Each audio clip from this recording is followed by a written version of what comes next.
अस्सलाम वालेकुम students, welcome to my Aasaan tutorials.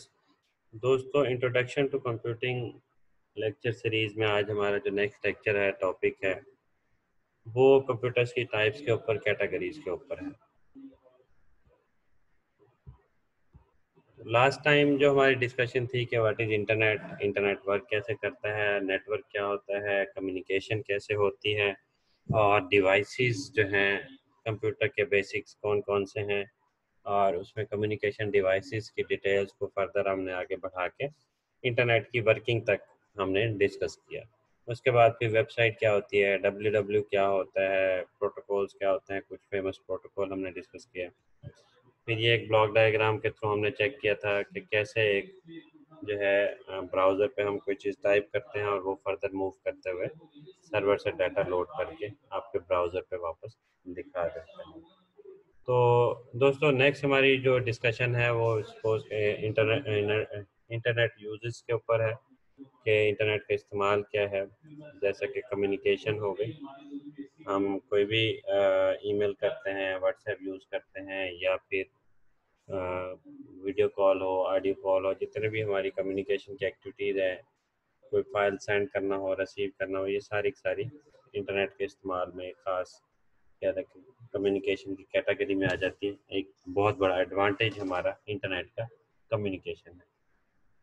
उसके बाद इंफॉर्मेशन शेयरिंग, आप वेबसाइट्स बनाते हैं, वेबसाइट पे डाटा पड़ा होता है, वहाँ से आप डाटा ले सकते हैं, देख सकते हैं। कोई भी इंफॉर्मेशन शेयर करनी हो वो इंटरनेट के इस्तेमाल से आसानी से हो जाती है। देन आजकल जैसे ऑनलाइन शॉपिंग जो है वो भी इंटरनेट के थ्रू होती है, हत्ता कि जो घर घर गली गली मोहल्ले में जो फूड पांडा के थ्रू जो सर्विसेज या कोई भी और ऑनलाइन कंपनीज की सर्विसेज जो प्रोवाइड की जा रही है, वो भी हमारी एक किस्म की ऑनलाइन शॉपिंग इंटरनेट के थ्रू ही होती है। बैंकिंग है, इन्वेस्टिंग है, स्टॉक एक्सचेंज है, या कोई भी डिटेल्स हैं, डॉलर रेट्स वगैरह हैं, डॉलर मार्केट है या कोई सी भी मार्केट है जो इन्वेस्टमेंट से रिलेटेड, बैंकिंग से रिलेटेड या फाइनेंस से रिलेटेड होती है, वो भी इंटरनेट के ज़रिए से आजकल हो रही है। देन उसके बाद एजुकेशन सिस्टम अगर हम देखें तो वो भी जैसे ये ऑनलाइन लेक्चर हैं, ये भी आपके जो है लेक्चर्स जितने भी हैं आपके ऑनलाइन होते हैं, ये भी इंटरनेट के थ्रू ही हम लोग आजकल देख रहे हैं। और यूट्यूब पे जैसे लेक्चर्स अवेलेबल हों या लाइव हम मीटिंग्स के थ्रू जो है डिस्कशन करें, सारी की सारी इंटरनेट के ज़रिए से चीज़ें हो रही हैं। दैन इसके बाद इंटरटेनमेंट है, मूवीज़ हैं, सॉन्ग्स हैं, या कोई भी वीडियो गेम्स वगैरह हैं, वो इंटरनेट पे अवेलेबल होती हैं। और ओवरऑल ये सारी चीज़ें जो है शेयरिंग इंफॉर्मेशन की कैटेगरी में आ जाती है, जो कि बहुत बड़ा एक हमारे पास कॉन्सेप्ट है, फ़ायदा है, एडवांटेज है इंटरनेट इस्तेमाल करना। नेक्स्ट हमारी डिस्कशन है कैटेगरीज ऑफ कंप्यूटर्स के ऊपर। तो सबसे पहली कैटेगरी जो है पर्सनल कंप्यूटर्स, पीसी जिसे हम कहते हैं, पर्सनल कंप्यूटर्स है। देन उसके बाद कुछ कैटेगरी जो होती हैं वो मूवेबल डिवाइसेस, जिनको हम मोबाइल कंप्यूटर्स या डिवाइसेस का कहते हैं, वो भी कंप्यूटर की कैटेगरी में आते हैं। गेम कंसोल, जो वीडियो गेम्स, प्ले स्टेशन वगैरह आप यूज़ करते हैं, वो हमारा कंप्यूटर का ही एक कैटेगरी में काउंट होता है। प्ले स्टेशन हो चाहे कोई भी वीडियो गेम हो, वो कंप्यूटराइज डिवाइसेस होते हैं। उन डिवाइसेस के अंदर कोई ना कोई micro processor, micro controller chip वगैरह लगी होती है। तो दोस्तों, इसी तरह सर्वर कंप्यूटर्स होते हैं। सर्वर कंप्यूटर्स आम कंप्यूटर से थोड़े से चेंज होते हैं। उसमें क्या होता है कि आप ढेर सारे कंप्यूटर्स के नेटवर्क्स को मैनेज करना हो, या कोई डाटा या ढेर सारा डाटा वेबसाइट्स वगैरह, वेब सर्वर के तौर पे उसको अगर हम देखें तो ढेर सारी वेबसाइट्स को स्टोर कर रहा हो, और पूरी जो है नेटवर्क को, पूरी इंटरनेट की जितने भी क्लाइंट्स यूजर्स हैं उनको डाटा शेयर कर रहा हो, तो वो जो है computer as a main server work कर रहा होता है। तो एक प्रैक्टिकल अगर मैं आपको इसकी थोड़ी सी डिटेल बताऊं कि हमारे पास जो नॉर्मल एक कंप्यूटर होता है उसमें इंटरनेट केबल लगाने की एक पोर्ट बनी होती है, जबकि जो सर्वर कंप्यूटर होते हैं उसमें दो पोर्ट लगी होती है। एक पोर्ट से इंटरनेट नेटवर्क के साथ कम्युनिकेशन करनी होती है, एक जो है जो इंटरनेट कंट्रोल करने वाला सर्वर होगा उसकी मैं बात करूँ तो एक जो है पोर्ट के ज़रिए से इंटरनेट वो लेगा, दूसरी पोर्ट के ज़रिए से इंटरनेट फर्दर आगे फॉरवर्ड करेगा, लेकिन दरमियान में कुछ सर्वर जो अपनी सेटिंग फिल्ट्रेशन और डिटेल्स वगैरह सेट करते हैं। तो ये डाटा कम्युनिकेशन नेटवर्क की सीरीज लेक्चर्स भी अपलोडेड है, उसके अंदर इनकी डिटेल टॉपिक की मिल जाएगी आपको नेटवर्किंग की। और नेक्स्ट जब आप फिफ्थ या सिक्स सेमेस्टर में आएंगे तो उसमें सर्वर्स और कंप्यूटर्स कम्युनिकेशन की डिटेल आप पढ़ेंगे। इसके बाद नेक्स्ट हमारे पास मेन फ्रेम कंप्यूटर है जी। मेन फ्रेम कंप्यूटर क्या करता है कि आपके पास बड़े बड़े टास्क जो होते हैं वो मेन फ्रेम कंप्यूटर्स के थ्रू हो रहे होते हैं। मेन फ्रेम कंप्यूटर थोड़े बड़े साइज के कंप्यूटर्स होते हैं, और जैसे वेदर कंडीशन,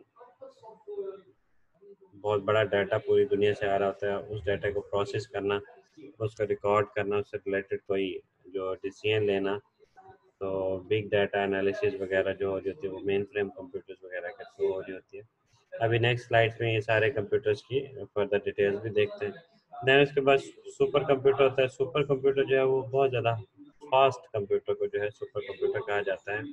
ये आपके जो है एटॉमिक एनर्जी और उसके अलावा जो जितने भी हमारे डिफेंस एक्टिविटीज़ हैं या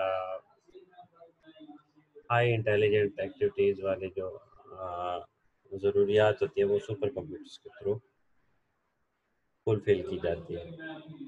देन एम्बेडेड कंप्यूटर है। एम्बेडेड कंप्यूटर छोटे छोटे गैजेट्स, छोटे छोटे डिवाइसेस जो कंप्यूटराइज वर्क कर रहे होते हैं उनको एम्बेडेड कंप्यूटर्स कहा जाता है। नेक्स्ट स्लाइड्स में आपको मैं आइडिया इसकी डिटेल में इन टॉपिक्स का देता हूँ।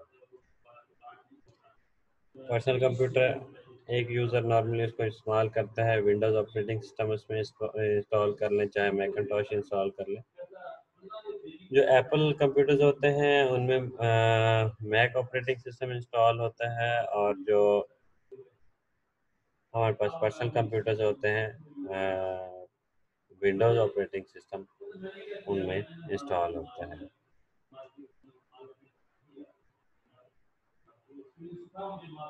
तो ये दो most popular personal computers category है। मतलब एक नॉर्मल आईबीएम या फिर डेल या एचपी वगैरह सिस्टम आप देखते हैं वो सारे के सारे उसमें ऑपरेटिंग सिस्टम विंडोज़ इंस्टॉल किया जा सकता है, जबकि जो मैक ऑपरेटिंग सिस्टम है वो एप्पल कंप्यूटर के अंदर इंस्टॉल किया जा सकता है।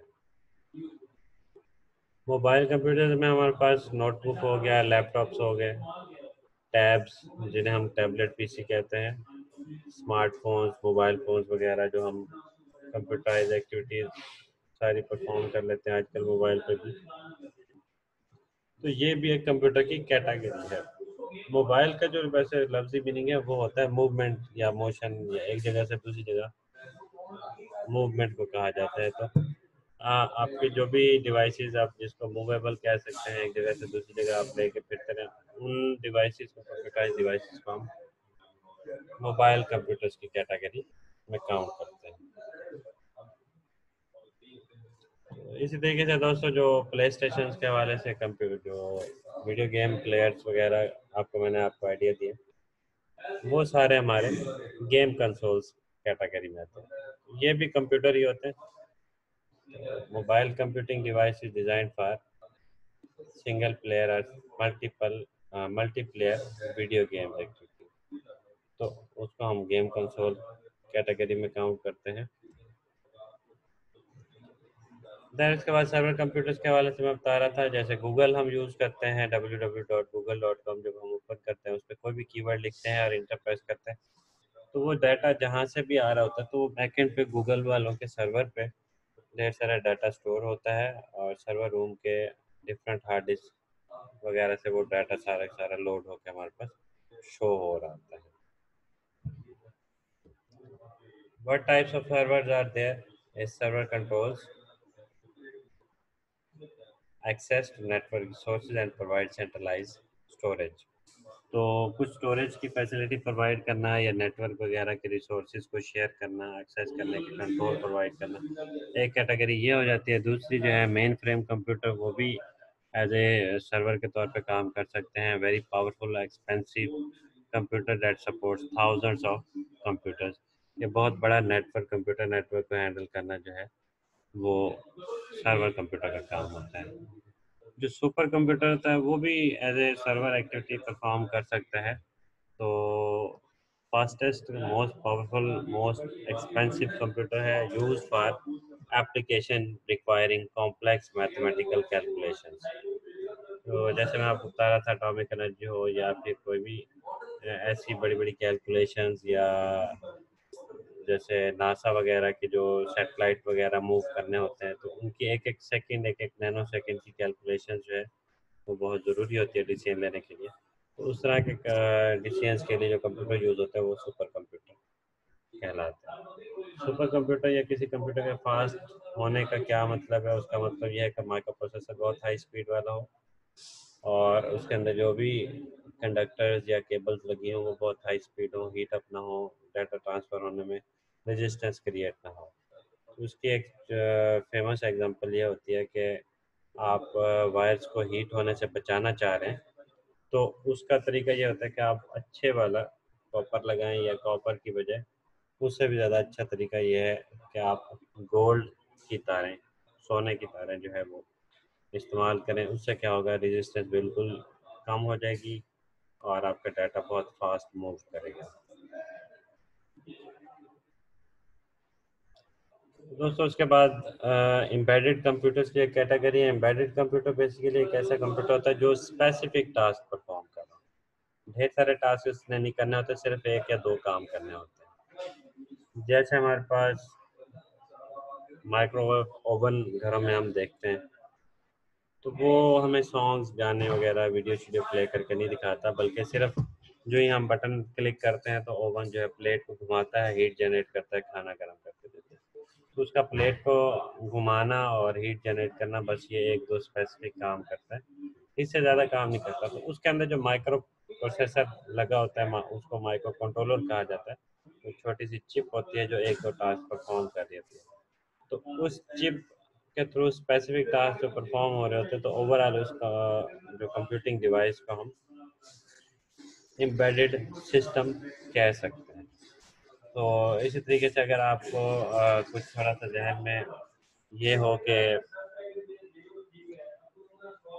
हमारे घरों के बाहर जो मीटर रीडर आते हैं, गैस मीटर रीडर, अक्सर जो गैस की मीटर की रीडिंग कर रहे होते हैं, उनके पास जो डिवाइस होता है वो छोटा सा एक गैजेट होता है जिसमें वो मीटर की रीडिंग नोट करते हैं, और वही डिवाइस अपने ऑफिस में जाके कंप्यूटर से कनेक्ट करके सारा डाटा मेन कंप्यूटर में डाल देते हैं।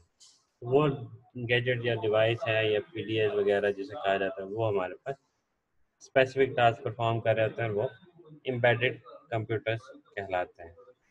इसी तरीके से हमारे पास जो गाड़ियाँ हम इस्तेमाल करते हैं, कार वगैरह के अंदर, गाड़ी के अंदर जो जीपीआरएस सिस्टम लगा हो, या फिर जीपीएस सिस्टम लगा हो, या कोई भी कम्युनिकेशन से रिलेटेड या मैप वगैरह फाइंडिंग से रिलेटेड जो सिस्टम लगे होते हैं, वो एक किस्म के बैक एंड पे कंप्यूटराइज वर्किंग चल रही होती है, लेकिन वो एक स्पेसिफिक एक या दो काम कर रहे होते हैं। तो वो जो स्पेसिफिक टास्क परफॉर्म कर रहा होता है वो भी एक किस्म का हमारे पास एम्बेडेड सिस्टम कहलाता है।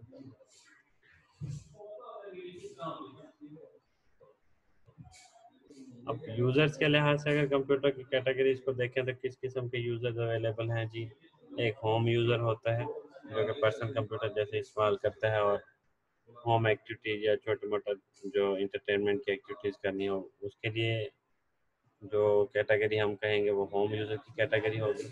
देन उसके बाद स्मॉल ऑफिस या होम ऑफिस यूज़र जो होते हैं वो भी यूज़र की कैटेगरी में आ जाते हैं। देन मोबाइल यूज़र हैं, पावर यूज़र हैं, और लार्ज बिजनेस यूज़र एक कैटेगरी।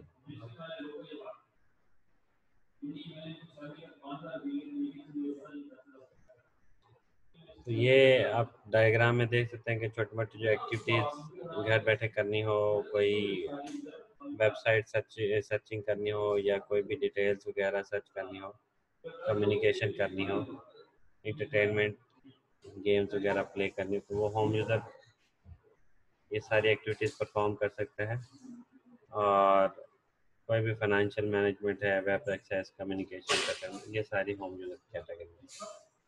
स्मॉल ऑफिस यूज़र में क्या होता है कि छोटे छोटे जो है ऑफिस वर्क वाले सॉफ्टवेयर जो हैं, इन यूज़र ने इंस्टॉल करने होते हैं सिस्टम्स में, और सिस्टम जो है आपके स्मॉल ऑफिस यूज़र सिस्टम एक किस्म के जो छोटे छोटे कंप्यूटर्स के छोटे छोटे सॉफ्टवेयर जो ऐसे जो डेली बेसिस के हिसाब किताब को रिकॉर्ड करने में इस्तेमाल हो रहे हैं, वो आपके स्मॉल ऑफिस यूज़र कहलाएंगे। देन मोबाइल यूज़र्स के हवाले से आपके पास, जैसे मैंने पहले एग्जांपल बताई है कि कोई भी मूवमेंट एक्टिविटीज़ वाले कोई भी डिवाइसेस हैं जो आप एक जगह से दूसरी जगह लेके जा सकें, साथ साथ कम्युनिकेशन भी कर सकें, काम भी कर सकें, और कंप्यूटराइज अपना रिकॉर्ड भी सेव कर सकें, तो वो आपके मोबाइल यूज़र की कैटेगरी में है।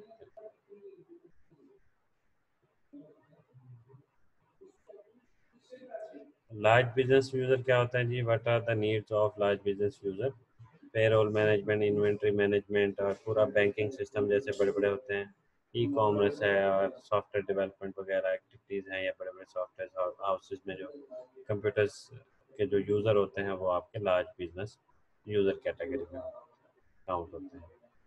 पावर यूज़र जैसे मैंने आपको बताया कि जो नासा में या फिर बड़ी बड़ी डिज़ाइनिंग के लिए, या कोई कह दें कि वेदर कंडीशन हो गया, या एटॉमिक एनर्जी वगैरह, एटम बम वगैरह को कंट्रोल करना है, तो उससे रिलेटेड जो कंप्यूटर्स इस्तेमाल हो रहे थे वो पावर यूज़र उसको इस्तेमाल करते हैं। तो ये बेसिक डिस्कशन के बाद अब नेक्स्ट हमारी जो डिस्कशन है वो हार्डवेयर और सॉफ्टवेयर की एक बेसिक डेफिनेशन के ऊपर है। हार्डवेयर क्या होता है जी? All the devices such as keyboard, monitor, mouse, printer, cabinet, circuits, microprocessor, floppy disk drive, hard drive, and other storage devices are called hardware of the computer. Software क्या होता है जी? सॉफ्टवेयर आपको स्क्रीन पे जो नज़र आती है, कोई भी एक्टिविटी परफॉर्म हो रही होती है सॉफ्टवेयर के थ्रू हो रही होती है, तो उसके बैकएंड पे क्या होता है? कोड्स होते हैं। A set of instructions is called a program, and a set of programs is called software. Instructions क्या होते हैं, कोड क्या होते हैं, इसकी छोटी सी अगर मैं एग्जांपल आपको दूं, अभी एक वेबसाइट को खोल लेते हैं, सपोज के जैसे आसान tutorials.com, ये वेबसाइट खोल लेते हैं। मैं आपको जैसे आइडिया देना चाह रहा हूँ कि कोड क्या होता है, इंस्ट्रक्शन क्या होता है, उसके बाद कोडिंग को हम डिटेल में प्रॉपर पढ़ेंगे। और हमारे फर्स्ट सेमेस्टर में जो कोर्स कोड है वो हमारे पास जो कोर्स लैंग्वेज है वो सी प्लस प्लस लैंग्वेज होगी। तो इंशाल्लाह वो नेक्स्ट वीक से जो है प्रोग्रामिंग एक्टिविटीज़ भी स्टार्ट कर देंगे। अब ये जैसे आपको पेज नज़र आ रहा है, इस पेज के ऊपर जितनी भी मतलब कोई भी डिटेल्स आप देख रहे हैं, तो इनकी डिटेल्स राइट क्लिक करके अगर इसका कोड देखना चाहे तो आप व्यू पेज सोर्स, इसको अगर आप क्लिक कर दें तो आपको इस वेबसाइट के पेज का बैकएंड पे कोड सामने नज़र आने लग जाएगा। तो दोस्तों ये सारी लाइन कोडिंग की लिखनी पड़ती है, लिखने के बाद इस तरह का पेज जो है वो आपके सामने डिस्प्ले होता है। हाँ, कुछ सॉफ्टवेयर ऐसे हैं जिसके थ्रू कोडिंग कम लिखनी पड़ती है और ऑटोमेटिकली जो है ये कोड जनरेट हो जाता है। तो ये सारी चीज़ें जो है वेब डेवलपमेंट से रिलेटेड जो कोर्स आप स्टडी करेंगे उसमें पढ़ाया जाएगा डिटेल। वापस आते हैं, इस set of instructions is called a program. तो ये जो मैं आपको वेब पेज दिखा रहा था, उसका कोड दिखा रहा था, उसमें काफ़ी सारी जो लाइंस लिखी हुई थी वो बेसिकली इंस्ट्रक्शंस थी, वो कोड। तो set of instruction, set of code is known as program, and set of programs काफ़ी सारे कोड्स फर्दर मिला के या काफ़ी सारे इंस्ट्रक्शन मज़ीद उसके कलेक्शन को सेट करके एक कंप्लीट सॉफ्टवेयर बनाया जाता है, या कह सकते हैं छोटे छोटे प्रोग्राम्स को मिला के एक सॉफ्टवेयर बनता है। नॉर्मली वैसे एक प्रोग्राम को भी सॉफ्टवेयर कहते हैं। वो प्रोग्राम चाहे छोटा हो बड़ा हो, उसको बाज़ बुक्स में सॉफ्टवेयर कहा जाता है, और बाज़ बुक्स में जो है सेट ऑफ प्रोग्राम्स को जो है सॉफ्टवेयर कहा जाता है। तो सॉफ्टवेयर की दो मेन कैटेगरीज हैं। एक हमारे पास कंप्यूटर एप्लीकेशन सॉफ्टवेयर है और एक जो है सिस्टम सॉफ्टवेयर। कुछ बुक्स ऐसी हैं जिसमें तीसरी कैटेगरी भी लिखी जाती है जिसको यूटिलिटी सॉफ्टवेयर कहा जाता है। एप्लीकेशन सॉफ्टवेयर बेसिकली क्या होते हैं, जैसे आप प्ले स्टोर से ऐप्स वगैरह डाउनलोड कर रहे होते हैं तो वो आप एक किस्म का एप्लीकेशन सॉफ्टवेयर डाउनलोड कर रहे होते हैं। जबकि आपका मोबाइल जो ओरिजिनल एंड्रॉयड बेस या कोई ऑपरेटिंग सिस्टम बेस चल रहा होता है, जो आपने इंस्टॉल नहीं किया होता, कंपनी ने पहले से हार्डवेयर को चलाने के लिए इंस्टॉल किया होता है, वो आपका सॉफ्टवेयर सिस्टम सॉफ्टवेयर कहलाता है, जो कि डायरेक्ट हार्डवेयर को ऑपरेट कर रहा होता है। लेकिन उसके बाद जो आप ऊपर से सॉफ्टवेयर मज़ीद इंस्टॉल करते हैं वो एप्लीकेशन सॉफ्टवेयर कहलाता है। अब इसकी डेस्कटॉप एप्लीकेशंस या कंप्यूटर्स के लिहाज से या पीसीज के लिहाज से एग्जांपल दूँ, तो आप जब विंडोज़ इंस्टॉल करते हैं तो वो एक हमारे पास ऑपरेटिंग सिस्टम सिस्टम सॉफ्टवेयर होता है। जबकि आप वीएलसी प्लेयर, ब्राउज़र, फायरफॉक्स वगैरह जो इंस्टॉल करते हैं वो आपके पास एप्लीकेशन सॉफ्टवेयर कहलाता है। अच्छा दोस्तों, आप लोगों में से कुछ लोग कंप्यूटर बैकग्राउंड वाले होंगे, लाइक आईसीएस वगैरह उन्होंने की होगी, तो उनके लिए ये चीज़ें बिल्कुल बेसिक्स होंगी।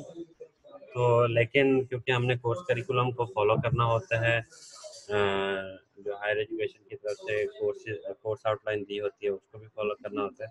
और कुछ बेसिक्स इसलिए भी पढ़ाई जाती हैं क्योंकि सारे के सारे बच्चे आईसीएस वाले नहीं होते, एफएससी, प्री इंजीनियरिंग वगैरह नॉन कंप्यूटर बैकग्राउंड वाले भी होते हैं। तो खैर वापस डिस्कशन पे आते हैं कि एप्लीकेशन सॉफ्टवेयर जो है, software suited for specific application is called application software. Payroll में बैंकिंग मैनेजमेंट वगैरह हो गया, पेरोल हो गया, लाइफ इंश्योरेंस सॉफ्टवेयर हो गए, हॉस्पिटल मैनेजमेंट सॉफ्टवेयर हो गए, या फिर जैसे आप अक्सर किसी शॉप पे जाते हैं, चाहे वो छोटी से छोटी बेकरी हो, किराना स्टोर हो, तो वहाँ पे भी आपको जो बिलिंग जो है प्रिंट करके दे दिया जाता है, या मेडिकल स्टोर वगैरह पे जो बिल्स प्रिंट होकर आपको दिए जा रहे होते हैं, वो किसी छोटा सा एक सॉफ्टवेयर के थ्रू एक्टिविटीज़ परफॉर्म हो रही थी, तो वो सारे एप्लीकेशन सॉफ्टवेयर की कैटेगरी में आते हैं। सेम इसी तरीके से जैसे मैंने आपको वीएलसी प्लेयर, फायरफॉक्स ब्राउज़र और मैसेंजर वगैरह के एग्जांपल्स दिए, ये सारी एप्लीकेशन सॉफ्टवेयर। सिस्टम सॉफ्टवेयर जो हमारे पास होता है वो like DOS, Unix, Linux, operating system, compiler, linker, loader, interpreter, ये सारी डिटेल्स जो है प्रोग्रामिंग स्टार्ट करते हुए हम पढ़ेंगे, कंपाइलर, लिंकर, लोडर क्या होता है।